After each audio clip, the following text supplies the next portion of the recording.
Welcome back once again to Rudra Academy. Here, this is Rudra, and this is Charter Act of 1813. इसके features देख लेते हैं जल्दी जल्दी. It ended the trade monopoly of the company in India. जो उनकी trade monopoly है, जो ईस्ट इंडिया कंपनी की थी कि केवल वही ट्रेड कर सकते हैं ईस्ट में, वो ब्रिटिश गवर्नमेंट ने एंड कर दिया. That is the Indian trade was now open to all British merchants. However, फिर भी it continued the monopoly of the company over the trade in tea and trade with China. कि जो चाय का जो ट्रेड है, जो बिजनेस है, वो ईस्ट इंडिया कंपनी करेगी, और चाइना स्पेसिफिक जो ट्रेड है, जो वो केवल ईस्ट इंडिया कंपनी करेगी और कोई मर्चेंट्स नहीं कर सकते.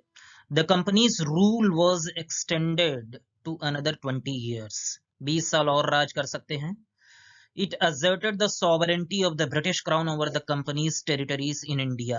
मतलब कि मालिक कंपनी नहीं है, जो उतने भी टेरिटरीज हैं, मालिक ब्रिटिश क्राउन ही रहेगी.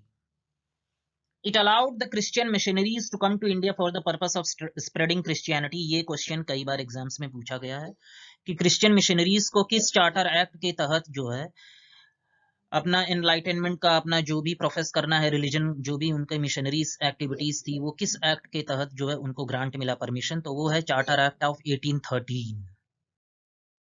It provided for the spread of the, यहाँ 2 बार लिख दिया, spread of the western education among the inhabitants of the British territories in India. कि वेस्टर्न एजुकेशन जो है वो इंडियंस को मिले. There was a provision that the company should invest 1 lakh rupees every year on the education of the Indians. 1 lakh सालीना जो है company खर्च करे एजुकेशन पे, वेस्टर्न एजुकेशन पे. It also authorised the local governments in India to impose taxes on persons. They could also punish the persons for not paying taxes.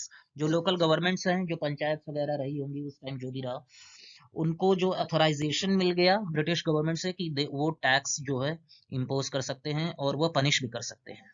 उनके पास ये authority जो है रेवेन्यू